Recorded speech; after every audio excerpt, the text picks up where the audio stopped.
Hello friends, Mittal બુટીકમાં તમારું હાર્દિક સ્વાગત છે। આજે હું તમને 40 સાઇઝની આલિયા કટ કુર્તીનું કટિંગ અને સ્ટિચિંગ કેવી રીતે કરવું તે બતાવવા જઈ રહી છું। 40ની સાઇઝની આલિયા કટ કુર્તીમાં ગળું, શોલ્ડર, બાંયગાળાનો આગળનો અને પાછળનો ભાગ અને બાંયગાળો કેટલો લેવો તે જાણવા માટે તમે આ વિડીયોને એન્ડ સુધી જરૂરથી જોજો। ફ્રેન્ડ્સ, અગર વિડીયો સારી લાગે તો લાઈક જરૂરથી કરો અને જો તમે અમારી ચેનલમાં પહેલી વાર આવો છો તો અમારી આ ચેનલને સબસ્ક્રાઈબ જરૂરથી કરજો।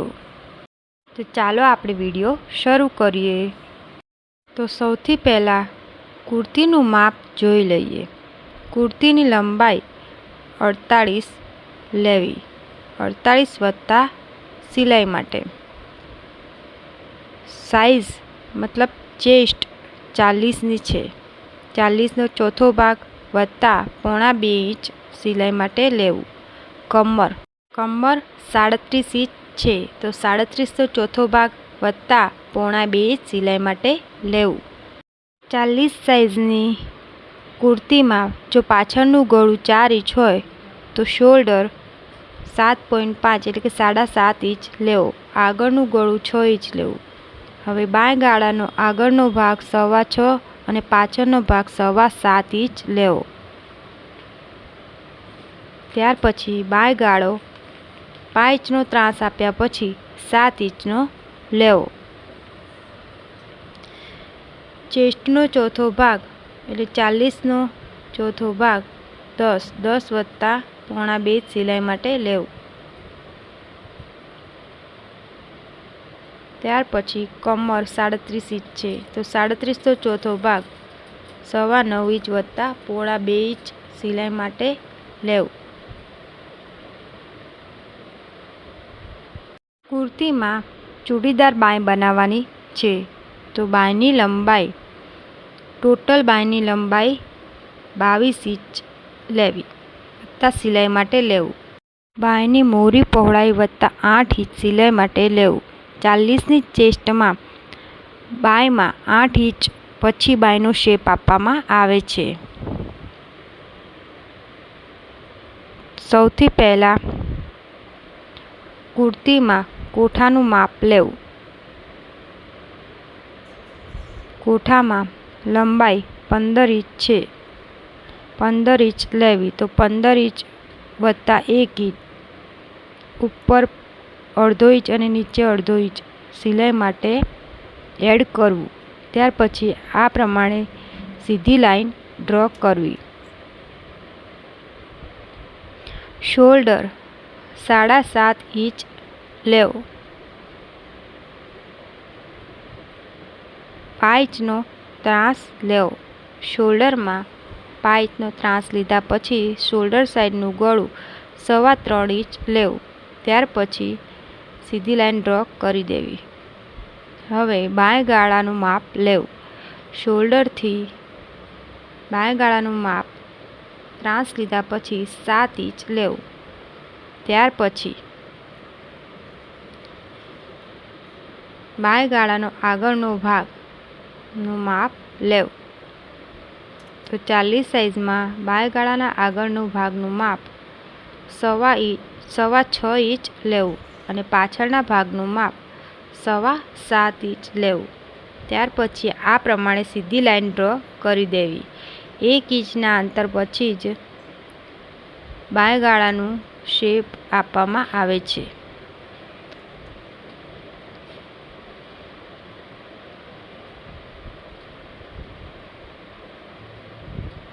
ત્યાર પછી 40નો ચોથો ભાગ 10 વત્તા 1.5 ઇંચ સિલાઈ માટે એડ કરી દેવું। ત્યાર પછી કમર ઊંચાઈ 14.5 ઇંચ લેવી અને ત્યાંથી કમરનું માપ લેવું। કમર 37 ઇંચ છે તો 37નો ચોથો ભાગ 9.25 ઇંચ લેવું વત્તા 1.5 ઇંચ સિલાઈ માટે એડ કરવું।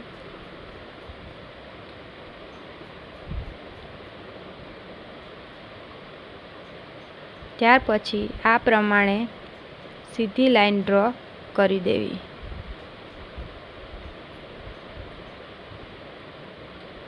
એક વાતનું ખાસ ધ્યાન રાખવું કે કુર્તી કે ડ્રેસનું કટિંગ કરતી વખતે હંમેશા બાંય ગાળાના પાછળનો શેપ એનું જ કટિંગ કરવું અને પછી પાછળનો ભાગ અલગ કરીને પછી જ બાંય ગાળાનો આગળના શેપનું કટિંગ કરી દેવું। ત્યાર પછી આપણે પહેલાં કોઠામાં અસ્તરનું કટિંગ કર્યું હતું, તો હવે 3.5 મીટર કાપડ જોઈએ। આલિયા કટ કુર્તીમાં 3.5 મીટર કાપડ લીધું છે। આમાં મેં અસ્તર મૂકીને આ પ્રમાણે કાપડમાં વેસ્ટ ના થાય તે પ્રમાણે આગળનો અને પાછળનો કોઠાનું કટિંગ કરેલું છે, તે તમે વિડીયોમાં જોઈ શકો છો। પહેલાં આગળના ભાગનું કટિંગ કર્યું અને હવે કોઠાના પાછળના ભાગનું કટિંગ કરવાનું છે। જો તમે આ પ્રમાણે આ માપથી કટિંગ કરશો તો તમારી કુર્તી કે ડ્રેસનું એકદમ પરફેક્ટ ફિટિંગ આવશે। જરા પણ કાપડનો વેસ્ટ ના થાય એ પ્રમાણે મેં કટિંગ કર્યું છે, તે તમે વિડીયોમાં જોઈ શકો છો।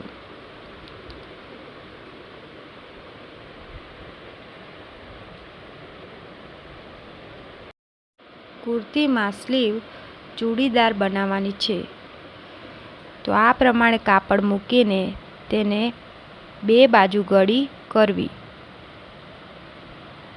મેં કાગળમાં બતાવ્યું છે તે પ્રમાણે તમારે કાપડમાં ગળી કરવી અને એ પ્રમાણે લંબાઈનું માપ લેવું।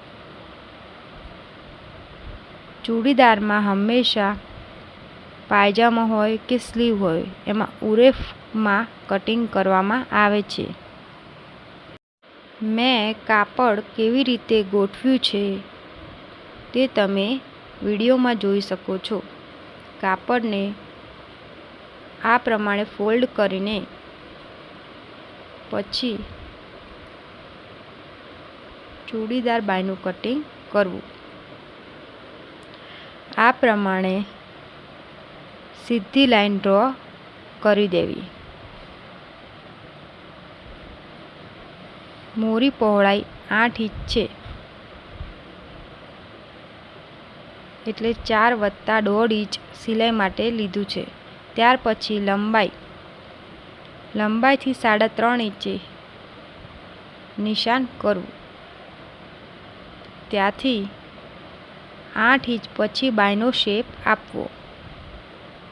1.25 ઇંચ સિલાઈ માટે એડ કરેલું છે। તમે સિલાઈ માટે 1.5 ઇંચ કે 2 ઇંચ એડ કરી શકો છો। ત્યાર પછી બાયનો શેપ આ પ્રમાણે આપી દેવો। હવે બાયનો આગળના ભાગનો શેપ આપી દેવો।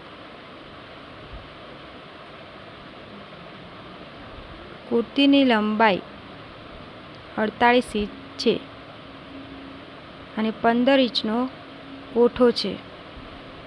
48માંથી 15 બાદ કરીએ તો 33 રહે।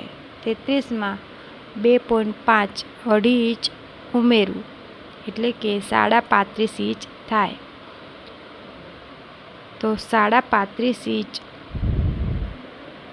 નીચે કોઠાની નીચે ચપટીવાળા ભાગનું આપણે કટિંગ કરવાનું છે।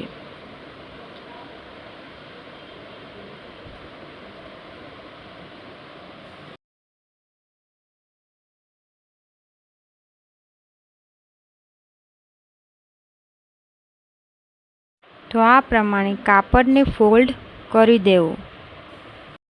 ફોલ્ડ કરીને લંબાઈ 35.5 ઇંચ લેવી।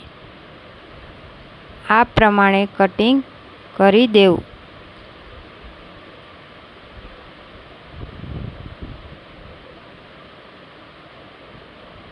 ત્યાર પછી આગળનું ગળું 6 ઇંચ લેવું, પાછળનું ગળું 4 ઇંચ લેવાનું છે. આગળના ગળાનું માપનું કેનવાસનું કટિંગ કરીએ. શોલ્ડર સાઈડનું ગળું 3 ઇંચ, આગળના ગળાની લંબાઈ 6 ઇંચ લેવી. ત્યાર પછી વી શેપ આપી દેવો. આ પ્રમાણે વી શેપ, રાઉન્ડમાં વી શેપ આપવો.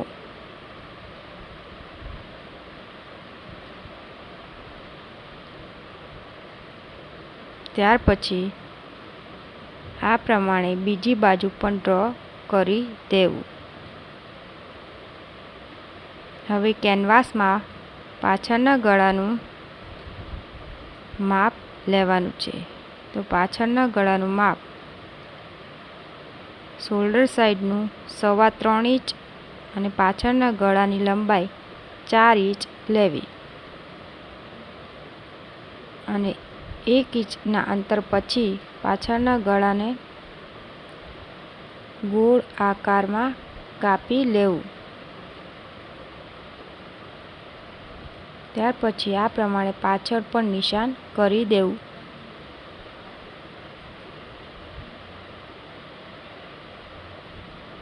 હવે જો તમારે પ્રોપર આલિયા કટનું કટિંગ કરવું હોય તો આ પ્રમાણે 5 ઇંચથી આ પ્રમાણે નિશાન કરવું. પણ એકદમ આલિયા કટનું જેવું કુર્તી નથી કરવાની. તો મેં અહીંયા 2.5 ઇંચે નિશાન કર્યું છે અને તે પ્રમાણે કટિંગ કરી દેવું. આલિયા કટમાં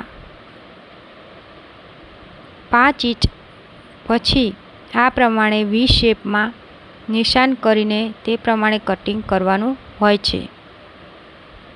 આલિયા કટ કુર્તીમાં જો તમે ઉપર 5 ઇંચ પછી શેપ આપ્યો હોય કોઠામાં, તો તમારે પાછળનો ભાગ આગળના ભાગ કરતાં 5 ઇંચ ઓછો લેવાનો રહેશે. મેં અહીંયા 2.5 ઇંચનો શેપ આપ્યો છે, તો મેં પાછળના ભાગ 2.5 ઇંચ ઓછો લીધેલો છે. હવે કુર્તીનું સ્ટિચિંગ કેવી રીતે કરવું તે આપણે જોઈએ.